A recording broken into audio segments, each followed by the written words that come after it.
Hello everyone and welcome back to a brand new video. Now, the Red Bull car launch was yesterday, and while watching the video on Sky, I have to say there was a few red flags for me in the Christian Horner body language department. Now, if anyone who's a keen follower of this channel will know, I am sort of a great follower of body language. Certainly no expert, just an amateur really, to be honest, but I do like to see people's body language. And just looking at this freeze frame here, obviously I can't show the whole video because it is on Sky Sports, but just a few freeze frames here.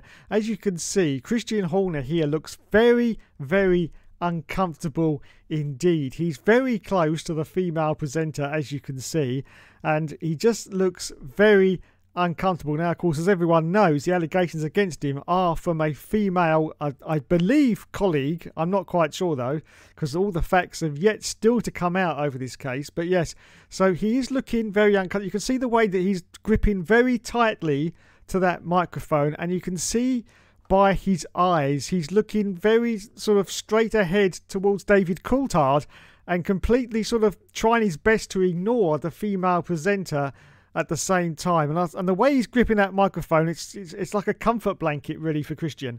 Now, of course, what we've got to remember is this is probably, I mean, it probably has at some point to sort of certain other team members, I don't know, but for Christian Horner, this is probably the first time that some kind of serious allegation has been levelled against him. Now, of course, anyone in life is going to sort of take that as a bit of a body blow. They really are, because, you know, nobody wants to have allegations against them in any capacity. So I think for Christian, this is a really telling time at the moment. Let's just play a little tiny bit of this and watch some more of his body language. Star, CEO and team principal of Oracle Red Bull Racing, Christian Horner. Now look at the sort of the sort of wry smile and the sort of little smirkiness there. That's really a tell that he's trying his best to sort of, don't forget, I think this is the first time he was on television since these allegations have come out, and that awkwardness, that uncomfortableness, you can clearly, it's etched into his face. Oh yeah, and we've got Oracle. Look, and if you saw that there, he looked across at David Coulthard once again completely trying his best to ignore the female presenter at the time. And as I say, still gripping onto that microphone very tightly indeed. It's literally like a security blanket for Christian right now. And yeah, so not too good, I have to say. Red Bull Racing legend, David Coulthard. And there's David Coulthard, of course.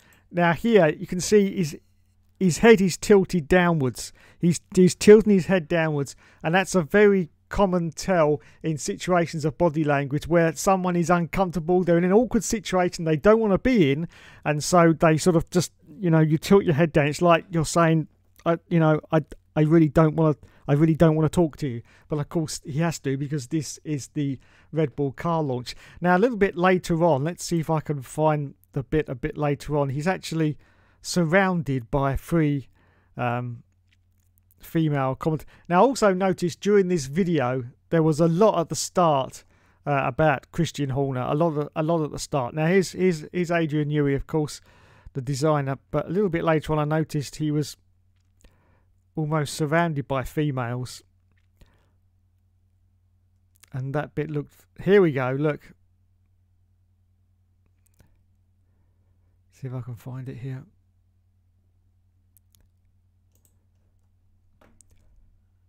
Get 75% off QuickBooks for 1 year with smart categorization. We'll help you. Sorry about that. Family, and couldn't be more grateful about this opportunity. Super. So here we go. I don't know whose bright idea this was, but what can you say? Here's Christian Horner on the right hand side. Don't forget, allegations against him from a female employee. Now we've got 3 females standing right next to him. I mean, whose bright idea was that, for cock's sake? I don't know. But once again, still looking very guarded is Christian. He's got his microphone held closely to his chest, and there are the 3 females. I think one of them's, some of them's a racing driver. I don't know. But anyway, so yeah, so it was very telling for me about Christian Horner just watching that. There's a lot of uncomfortable scenes in that. But as I say, if this is the first time a serious allegation has been made against him, you can kind of understand. It would make anyone feel uncomfortable. Now, of course, a lot of people in the comments after this video said, oh, it's all right, it's all over because Christian was there, so he must have the full support of Red Bull. Well, actually, that isn't the case, because Helmut Marko did for a very rare occasion for Helmut, did actually come out with a sort of comment in which he said, no, this is not the case. Christian is there doing the job that he is getting paid for, but the results of the inquiry still haven't been concluded, so this is in no way saying it's okay and everything's rosy at Red Bull. It certainly isn't. There's a lot of conversations about power struggles at Red Bull. Now, the problem is, of course, Christian Horner's been moaning for quite a few years now because Toto Wolff has got sort of a lot of stuff to do with Mercedes. He's got sort of ownership and shares and stuff like that, where Christian Horner has basically nothing. And he's been moaning for a long time about that. Red Bull have sort of given him a few things for concessions. I think he's now solely in charge of the engine department at Red Bull. I think that's the case anyway. So in any business, concessions are made, because don't forget, of course, he's in charge of a world championship leading team. So, in big business, they're always going to, give you a few concessions, but not as much as giving him any sort of shares in the company, which I find a little bit surprising considering the situation with Toto Wolff. But of course, there we go. So yeah, it's a little bit surprising, I have to say, about all the sort of power struggles. But of course, we don't know whether any of that is actually factually correct or not. But anyway, so it's not sorted whatsoever. I hope that it does get sorted. But here's the big problem for Christian Horner. It doesn't just got to be sorted. It's got to be completely reversed. If they just pay this woman off and then say that, it's been concluded, nothing was founded, there will always be this element of doubt against Christian Horner, and Christian Horner would not want that at all. What Christian Horner wants is this to be completely turned around, and so the end result, the end game for Christian Horner is that this was actually utter nonsense, and then Christian Horner's reputation within the sport is absolutely perfect. That's what he wants. He doesn't just want to, the girl to get paid off and then to brush it under the carpet, because then there'll always be this element of doubt against Christian Horner.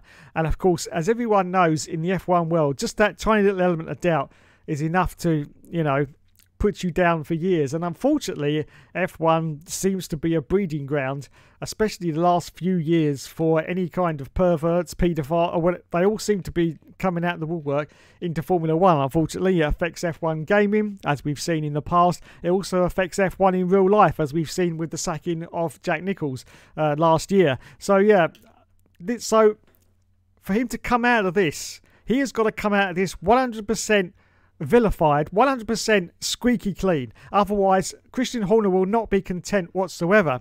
And I think what could happen is that after the 2024 season, he could, I don't think he would leave, but I think that Red Bull could sort of push him sideways into a sideways position within the team, and someone else could possibly take over as the team principal.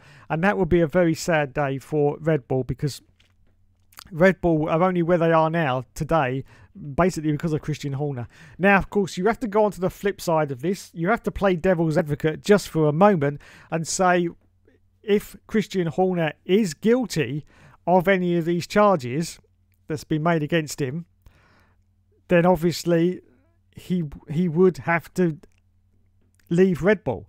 If you are guilty of something, then you would have to leave. Hopefully that isn't the case.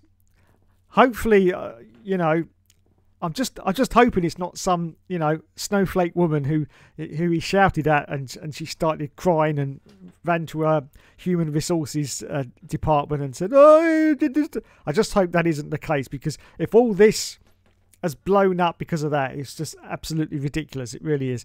I actually hope it's a lot more serious than that, because of all the hype and all this, that's been built up around it. I just hope it is a lot more serious than a simple case of, being shouted at and reporting Christian, because otherwise, this is all a little bit silly. But anyway, so there you go. Just my thoughts there on the Christian Horner situation. As I say, definitely not sorted. I hope it gets sorted soon. I have heard today that he will be in Bahrain for the first round of the championship. So obviously they're not expecting this to be resolved before the championship starts, which is going to be even more pressure for Red Bull. I mean, this is exactly the thing that Red Bull don't need right now.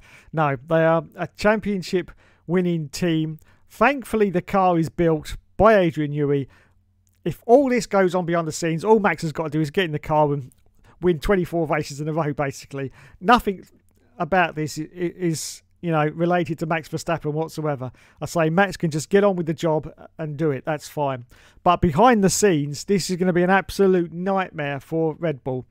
And it probably won't affect them this year, but for 2025, it could be disastrous, especially if the end result is something very bad for Christian Horner, which I really hope doesn't happen. I really hope doesn't happen.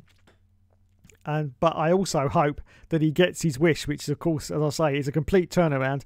And, he's completely exonerated, because he won't be happy with anything less than that. Otherwise, as I say, he will, probably move into a sideways role or slowly disappear from the sports. That's usually what happens. Anyway, so that's just my little quick thoughts on Christian Horner. And just to wrap up the video, of course, we've had the car launches, which I didn't bother putting into a video because it's all very boring, isn't it? All very boring, but let's have a look at them. I can't remember which ones I've actually shown before. So if I have shown these already, I do please forgive me. So we've had the Mercedes. Yes, there it is. It looks very nice. In fact, very nice indeed. I do like all the black. They've stuck with the silver.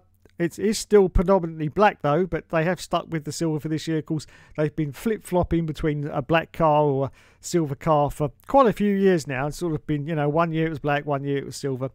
They've still got the, of course, the symbol of Mercedes on the engine cover at the back there, but it does look a lot better because, of course, this was in silver last year and it looked a little bit rough. But now it's in black. That does look a lot better. It looks a lot more sleeker on the Mercedes car. So I really like that. I think that's a nice Mercedes.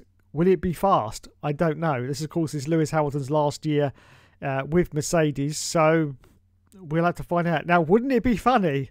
Wouldn't it be funny if this car ended up as a championship winning car of 2024? Wouldn't that just be the ice on the cake? And then Lewis has to go to Ferrari. He has to go to Ferrari. The contract signed. He has to go to Ferrari. Wouldn't that just be the best? It really would. I mean, I'd be laughing for weeks if that happened. Of course, it's pretty certain that that's not going to happen. That it's not going to be the best car. But who knows? Who knows? Is what they said about the Brawl in 2009. Look what happened there. But yeah, that would be funny if it ended up as the championship winning car and then Lewis has got to leave the team and go to Ferrari. But there you go. So there's the Mercedes. What else did we have? Oh yes, the Ferrari. Yes, we got the Ferrari. Now that is a beautiful car for this year, the Ferrari. I have to say, that's probably the best Ferrari they've made for several years, and thankfully very little carbon fibre, just a little bit at the back there as you can see, but apart from that, brilliant.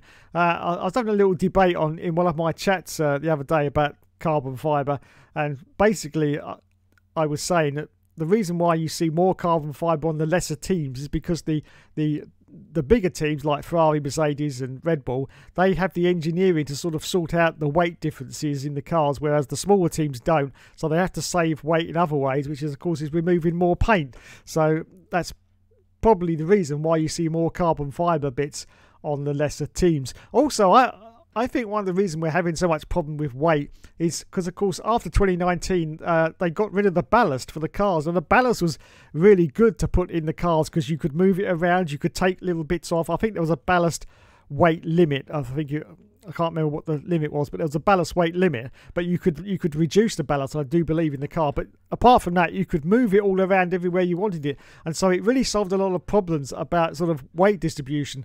So whereas now they've got to try and find weight from other places. And at the moment, they're taking the paint off, which sounds unbelievable. But yeah, they're taking the paint off to try to reduce weight. And it is working for some of these teams. But as I say, it's usually the lesser teams who haven't really got the resources of the bigger ones to engineer the problem of weight.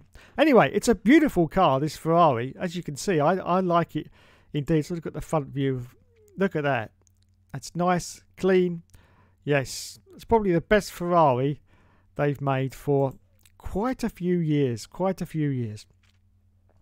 As you can see, it's got a bump at the rear there, which the Red Bull's got, which I'll show you in a minute as well. Now this was what I think Mercedes adopted. Was it last year or the year before? And then they've abandoned it. So they seem to be going sort of backwards and copying earlier ideas for some of the cars, which is a little bit weird. But there you go. So there's the Ferrari. What else have we got? Oh yes, we got the Red Bull. Everyone was not expecting anything, and oh my goodness, shock horror, it's still the same colour. Yes, but once again, as you can see, it's got the high ridge at the back there, which, as I say, Mercedes had. I think it was last year or the year before, but now they've abandoned it. So it's very, very weird. Very, very weird. Someone's been copying other people's homework again. But there's the Red Bull. No surprise what the Red Bull looks like. Yes, no surprise whatsoever. Another beautiful car, and unfortunately, looking at that now, I can already possibly tell you that's going to be the 2024 World Championship car. Yes, and possibly 24 out of 25. No, it's not going to be 24 races that he's going to win. That's absolutely impossible. There's going to be a race where he's going to have contact, he's going to crash out, or his engine's going to fail. Some part of the car's going to fail because, you know, if Max wins all 24 rounds of this championship, then I think we should all just give up, because that means that reliability, durability, performance is just at such a level now that, you know, it's just going to be not good for Formula One. So I think, you know, I hardly think that he's going to get 24 wins. Don't forget, of course, we had Carlos Sainz who got a win last year as well. So there's always I mean, you know, there are other cars on the racetrack as well that could possibly win a race. So yeah, I don't think it's going to be 24 out of 24. It's probably going to be about 20 out of 24 to be sure. We don't know what Checo's performance is going to be, but he could nab a few wins. We don't know. We don't know. So that's the beautiful Mercedes. That's the beautiful Red Bull. Then, of course, we've had the Visa Cash App, which I have to say, considering the horrible name, the actual car looks pretty decent. I do like that. I have to say, that is a pretty decent car. I like the colours as well. It's very good indeed. So well done to Visa Cash App. It's just a shame about the name. It really is. If you had the name sorted out, it would be brilliant, you know. Maybe you should have called it Toro Rosso. Who knows? But there it is. How many more we got? Oh, we've got the Aston Martin. No surprise, it's still green. As you can see, there's quite a... Well, there's a tiny bit of carbon fibre, but not too much. It's not too bad. And yeah, it's a very nice car. Of course, Fernando Alonso, once again, for the 2024 season. Got no idea how long Fernando's going to still be in Formula One. This may be his last year. Of course, he won't announce that till probably about the halfway point. But we will see. He might stay on for another year after this. Trouble is, I think Fernando wants to see the 2026 cars because, of course, the regulation changed. But I think that might be stretching it a bit for Fernando, to be honest. But we'll see. He might declare 2026 as his last year. But he's going to be, I think he'll be about 45 years old by then. So I don't know. But he's still there and he's still doing the job. So why not? Why not? And there, of course, is the McLaren, which, once again, no surprise, looks very similar to last year's McLaren. As you can see, no surprises there. The rear section's not quite as high as the others, though, as you can see. So, but that's the McLaren, and I've got one finally on my tab here. I don't know which one it is. Oh, I might have done this one, I'm not quite sure, but this is the Alpine, which, as you can see, is the worst one for the carbon fibre. There is a lot of carbon fibre on that car, as you can see. It's curious, though, that there's paint on top of the carbon fibre. So how does that save the weight? It's very strange, very strange. But there is the Alpine. The Alpine. It's gonna run the pink livery, I think, for half a dozen races or whatever, or a few races anyway, and then it will be that mostly black colour, mostly black with just a little bit of colour in it, but mostly black. And so there you go. That is the Alpine. Anyway, so that was just a quick roundup. I wasn't going to do separate videos for all these car launches because that's just plain boring. Anyway, thanks so much for watching, everyone. What do you think about the Christian Horner situation? Let me know in the comments. Do you think that, you know, everything will be fine and he'll get away with it. And do you also think that, as I've said, the only way he can come out of this is to come out of it squeaky clean? Because anything less than that, any sort of tarnish or damage to his reputation, he's not going to be happy with one little bit. Anyway, that's it for me. I've been rambling for nearly 20 minutes. Thanks so much for watching, everyone. You have been awesome as always. And thanks once again, as always, for the support. And I will see you in the next video.